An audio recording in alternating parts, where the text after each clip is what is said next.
What's going on, everybody? C4 here. Welcome to today's tier video where we're going to be trying to rank and place all of the NFL running back starters, kind of with an asterisk because there are a couple teams that have two really good running backs that we will talk about, and put them into their tiers. Now, we've had some controversy. We did the fan base, which I knew was going to be a shit show when I tried to rank all the fan bases because you're going to piss off literally any fan base that probably wasn't in S or A tier. Then we did the QB rankings, which it seemed like generally everyone kind of agreed with me, minus where I had Ben Roethlisberger. And, I understand that there's going to be some issues when it comes to that. So, at least when it comes to running backs, as a former running back myself, I feel like this list is going to be the first one that is well received. And hopefully we get a lot of agreements when it comes to this list. And I'd like to start my list off by at least putting an S and a D so you guys understand what the elite tier is and kind of where I'm going at with the lowest tier. So for S, we're going to start with Todd Gurley. He's the creme de la creme at the position right now. So from a statistical standpoint, from being able to take games over, for what he means to his offense, I don't think that the McVay hype train even leaves the station if you don't have a guy like Todd Gurley that can keep the opposing team's defenses honest so that everything that he tries to do with Goff, aka the football robot, can come to fruition. Then for D tier, we'll put Peyton Barber for the Tampa Bay Buccaneers. I think if you're trying to rank like the worst starters, he's probably amongst that. He's not a bad player. I mean, he has a great story off the field. I remember like he had to leave early. I think he's from Auburn so that he can get money for his mother so he's not home. Like, I don't know exactly if that's the case, but I think for like most of these D tier guys, they're going to be your low end starters that I think ultimately they can be effective, but might not ever reach their potential beyond a running back by committee type system.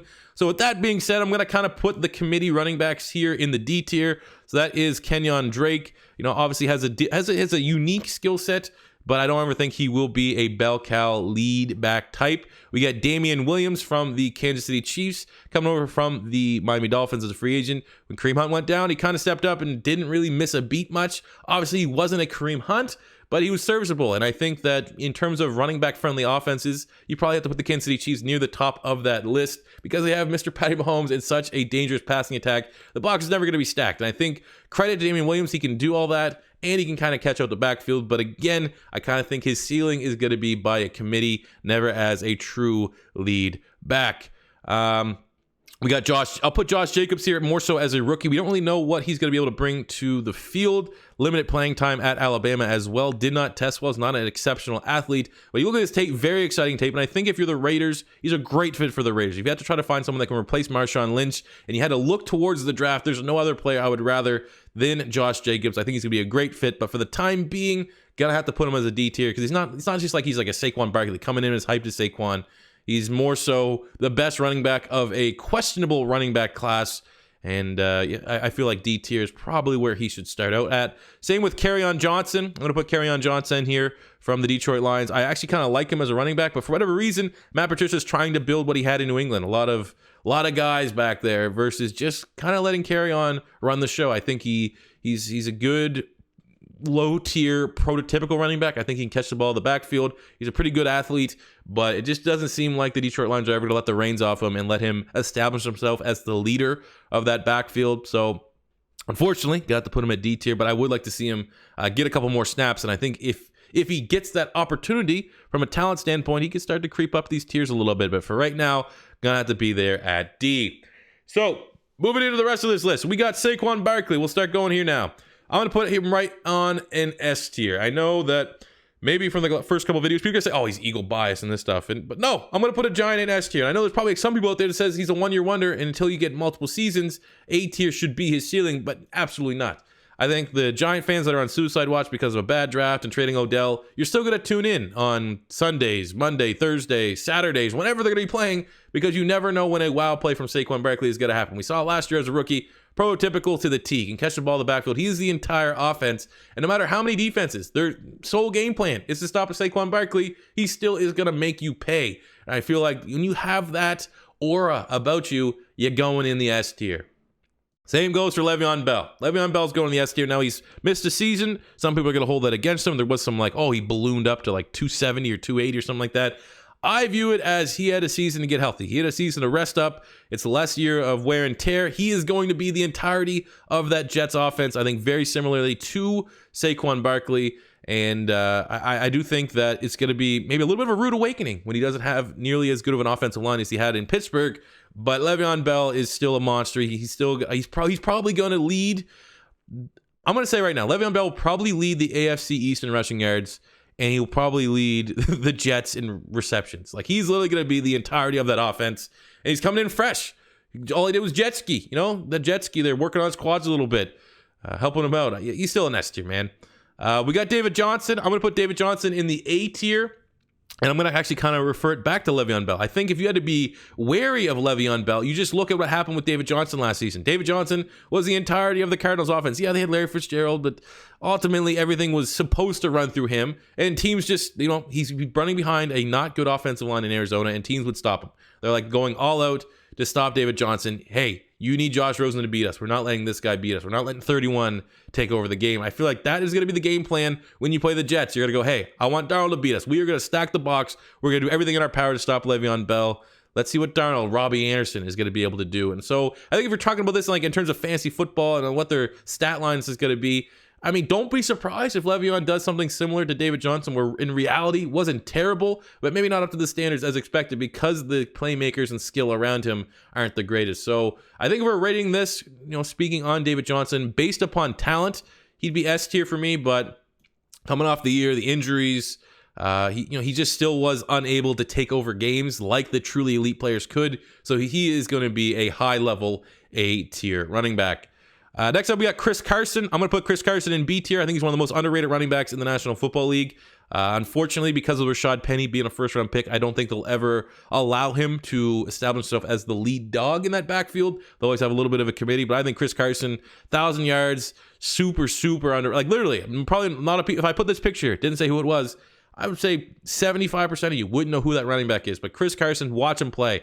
Very exciting. A little bit of a throwback, power type guy. Great fit for what Russell Wilson can do. His skill set out the backfield, being able to mix it in with a little bit of power. A little bit of a Marshawn Lynch, if you will. So I'm a big fan of Chris Carson. I would probably hesitate to say, at worst, top 3 most underrated running back in the National Football League.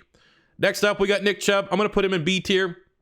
Wasn't able to start right away, didn't have nearly the amount of touches that he probably should have because the backfield in Cleveland was kind of cloudy to start the year. They had Carlos Hyde, you had Duke Johnson needing snaps, but then probably much for the second half of the season, Nick Chubb took over. I think if he would have started the full year, maybe his stats would have looked a lot better and a lot closer to what Saquon Barkley was able to put up for the Giants last season because he was working behind a little bit better of an offensive line in Cleveland.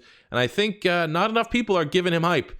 The Browns are the most hyped team right now this offseason. Odell, Jarvis Landry, Baker Mayfield, Myles Garrett. I think the one guy that isn't getting enough attention is Nick Chubb. He was tremendous value getting him in the second round out of Georgia last year, and I think he is going to take the next step this season to solidify himself, in case you're a little bit curious or head-scratching why I have him here in B tier. Next up, I'm actually going to put both these guys right together. We have Tarik Cohen and Tevin Coleman. I'm going to put both these guys here in C tier for different reasons. Tevin Coleman, kind of surprising that he kind of had an opportunity to imagine being a committee type player, and then you finally get your opportunity to be a lead back. That should be like, wow, I'm going to get paid. I'm going to go this. Obviously, the market wasn't setting itself that, so he went to the 49ers, where it's a very, very murky backfield. Jerick McKinnon, you got Matt Breida, and he's probably not going to be a starter yet again. He got a 1-year deal, maybe a deal that maybe next year's free agency market is going to be more favorable to him to get a starting gig. But, for right now, he's a very fast, kind of one-dimensional type player, not up between the tackles. He's that home run hitter that can catch, and he's going to a crowded backfield. Right now, he's a committee runner. He's an upside committee runner. These guys, D's, are running back by committee guys. Guys with upside, I'm going to have to put them into the C tier. And then we got Tarik Cohen. I mean, I think it speaks volumes when the Bears, who didn't have a whole lot of draft picks, used their limited draft capital to bring in David Montgomery. I thought it's a really good running back, but, if Tarik Cohen really was that guy that they thought, question marks about his size to thrown away, if he thought they could be a 3-down runner, they wouldn't have used that big investment in running. But because he's kind of a niche style player and we're talking about pure running backs, I'm going to have to put him at C tier, even though he is very good, if not maybe the best running back at what he does in the National Football League. Next up, we got James Conner. I'm going to put him in B tier. Great story, stepped in for Le'Veon Bell. And while not as good of an athlete as Le'Veon Bell, I think most Pittsburgh Steelers fans can sleep easy at night knowing that he is going to be the starter next year. And it's not like there's some question marks or anything like that. We saw a lot of upside. Tremendous story. Great character off the field.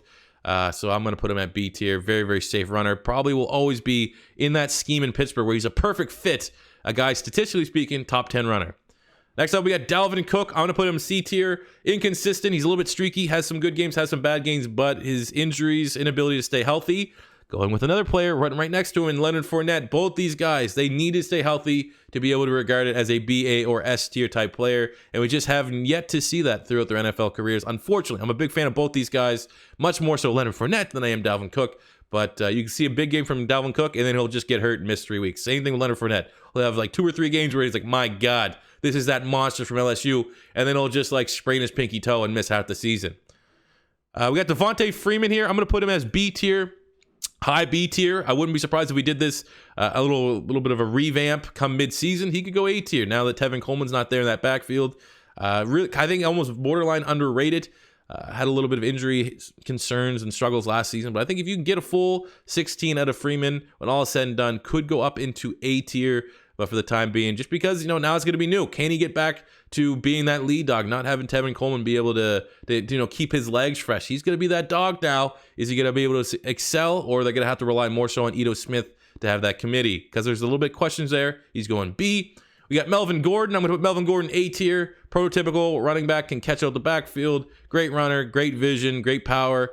He's good. He's really good. He's A tier. What else can you say? He's a really nice running back. We got Derrick Henry. I'm actually going to put Derrick Henry here in C. High C tier, fringe B. I mean, until the last 5-6 weeks of the regular season last year, super inconsistent, which has been the phrase thrown around Derrick Henry for his entire NFL career. If he starts this upcoming season as well as he finished last year, he's definitely going to be B tier. But for right now, until we can see that he has that level of consistency added into his game, I have to have him as a high C tier running back. B, we got Jordan Howard here, the Philadelphia Eagles. He's going to be low B. I mean, he's an efficient runner, but he's going to be a guy that's only ever going to be as good as his offensive line, which is good in Philadelphia. I think he's going to be a healthy member of our committee, but I just don't think he's going to be one of those guys that he doesn't really take games over. You know what I'm saying? He's an efficient runner. He's a starting caliber running back. I think he's the 3rd most rushing yards since he's entered the league. But ultimately, teams aren't going to have to, DCs aren't going to be pulling their hair out trying to figure out a way to stop Jordan Howard. You know what I'm saying? We got Kareem Hunt. I'm going to put Kareem Hunt in A tier. A little bit of a controversial pick, I know, but looking at his suspension's gone. Looking at when he was there with the Kansas City Chiefs, he was a legitimate top 8 running back in the league. He can catch, he doesn't fumble the ball, great vision, good power, good athlete. He's a monster. And the fact that the Cleveland Browns have both Kareem Hunt whenever he gets back from suspension, was it 6 or 8 games, something like that, and Nick Chubb. I mean, I'm buying the hype train, at least on paper right now, for the Cleveland Browns. Kareem Hunt is a monster, and it's gonna be interesting to see what they do with the future. If Kareem Hunt comes in and helps them get into the playoffs, do they re-sign him? Are they just a 1-year rental and they let him go into free agent? I don't know what's gonna go on with Kareem Hunt, but he's still a low A tier quarterback. If you want to hold the off the field stuff against him, put him in a B tier. I'm not gonna debate that, but on field alone, he's still really good. We got Mark Ingram. I'm gonna put Mark Ingram low B tier. He's probably between a B and a C, just because he's a committee type guy. You know what? Actually, screw that. I'm putting him in C. He's a committee guy. I think his stats have been slightly inflated due to the offense he was going to with Alvin Kamara, and you have a good offensive line. You got Drew Brees. You got a really QB friendly offense, pass attack, pass happy offense that was able to dial it back a little bit and up the carries for Kamara and Mark Ingram. That's why Drew Brees' stats but still teams had to respect Drew Brees, so they wouldn't stack the box as they would against some of these other teams that purely just have a running back, and teams aren't scared any way, shape, or form for their passing attack. So maybe it's a little harsh for Ingram to put him C tier. I think he's a high C tier runner. I think he's a great fit going to the Baltimore Ravens, the team that likes to pound the rock. But, maybe I'm being a little harsh, but I think just more so because he's been in a part of a committee with Alvin Kamara, and he's the lesser of the two of that committee. I got to put him C tier. We got Aaron Jones. my adopted son. I'm going to put him D tier right now. Again, it's just inconsistent, boom or bust type player. Kind of reminds me, he's a fringe C, but I need to see that level of consistency. Until then, he's just going to be an RBB C type player. We got Alvin Kamara. I'm going to put him A tier. He's such a dynamic playmaker. And while, yes, he was a part of a committee, which I've held against some of these other players, he's too damn good. He is such a good receiver. He is literally what Tarik Cohen, he's literally what some biased Bear fans think Tarik Cohen is. He can catch, he can run between the line of scrimmage. He's an elite athlete. And while he might not have breakaway speed, he had a high 4.5 at the combine. I don't know. He's faster now. I don't know if he's on some type of Mexican supplements or whatever, but he's an absolute premier type running back in the National Football League. We got Phillip Lindsay. I'm going to put him B tier, undrafted free agent, going to a team with not a great offense, not a great offensive line, and still being arguably probably the second best. He's probably right there with Nick Chubb in terms of production for a rookie. Got to give him big time kudos for that. I'm expecting a nice season for him this upcoming year. We got Marlon Mack for the Colts. I'm going to put him C tier. Again, right now, he's starting to slowly break out of a committee type style runner. But I need to see a lot more consistency to his game. But I wouldn't be surprised. Again, come back week 8. He could be up into the B tier. We got Christian McCaffrey. I'm going to put McCaffrey in S tier. He is so damn good. Christian McCaffrey, I think, is literally like just a notch better than Kamara. And, obviously people are going to be able to criticize this, go to the stats. But just watching how they play, I feel like where Kamara, if you had to hold anything against Kamara, it was the committee with Mark Ingram. But when you really look at McCaffrey, he's on the field all the time for the Carolina Panthers. He just did what Kamara has done to a more, I don't want to say impactful, but like he did it more often because Kamara would come off the field and Ingram would be able to come in for different types of downs, whereas McCaffrey just lived on the field. I think now that they have Latavius Murray, less so of an impact as Mark Ingram, I wouldn't be surprised if Kamara can get up into this S tier because they're very, very similar, their games between Kamara and McCaffrey. But for right now, McCaffrey is an S tier type running back for me. We got who we got here? LeSean McCoy. I'm going to put Shady low B tier. He still is really damn good. He's just starting to get up there in age a little bit. Injuries are starting to rack up, but when he's on his game, he's Barry Sanders 2.0. We got Sony Michel, touchdown machine, running back by committee member. I'll put him C tier though, just because he started to slowly pull away as the lead back in that backfield. But he's probably between D and C because he is literally such a committee type style runner. We got Lamar Miller. I'm putting him C tier. He's just, he's a high end, above average type runner that can occasionally have a huge game. We got Joe Mixon. I'm going to put Mixon B tier. Really nice running back, can do it all. Prototypical, can catch out the backfield. Great athlete. I think he's going to take another big step forward here this upcoming year for the Cincinnati Bengals. We got Adrian Peterson. I'm going to put AP at this point in his career. He's C. He's a high C tier. He's a guy that can, we saw last year, he can get you 1,000 yards. But, he's old. He's really old right now. And while he's one of my favorite running backs of all time, where he is right now in comparison to all these other running backs, he's right about middle of the park, which is where I have him. High C tier, though. And then we got Ezekiel Elliott. And I'm going to put Zeke in the S tier just so that at least no one can say that I was biased in this video. Zeke's stats are ridiculous. Even though his offensive line is the best in the league, I think what we saw when he missed time, what ultimately sold me on Zeke really being that good is that when we saw him miss time and Dak kind of get exposed coming in as the rookie of the year, and he really just put more and more evidence that it really was Zeke the reason why everything worked for Dallas Cowboys that one year. I'm going to have to put him in S tier. While it is a very running back friendly offense, we saw other running backs be able to come in the offense like Alfred Morris and Rod Smith or whatever, have some good games. They still don't have the kind of games that Ezekiel Elliott was able to put up. And he's such an integral part to that team. He's such an integral part when you're trying to start the Dallas Cowboys. Got to put the respect on his name and put him up here into S tier. So there you go, guys. Those are my running back tiers. I'm sure you guys are going to let me have it in the comment section below. I don't really see any controversial ones. I could see maybe Kamara not being S tier as a big one. I could see... Honestly, that's probably it. I think everything else is generally accepted amongst the community. But let me know in the comment section below. We probably will do wide receivers sooner than later, so make sure you're able to stay tuned for that. If it's your first time stopping by, don't be afraid to hit that subscribe button, smash the like button if you enjoyed. And until next time, it's C4 saying peace out.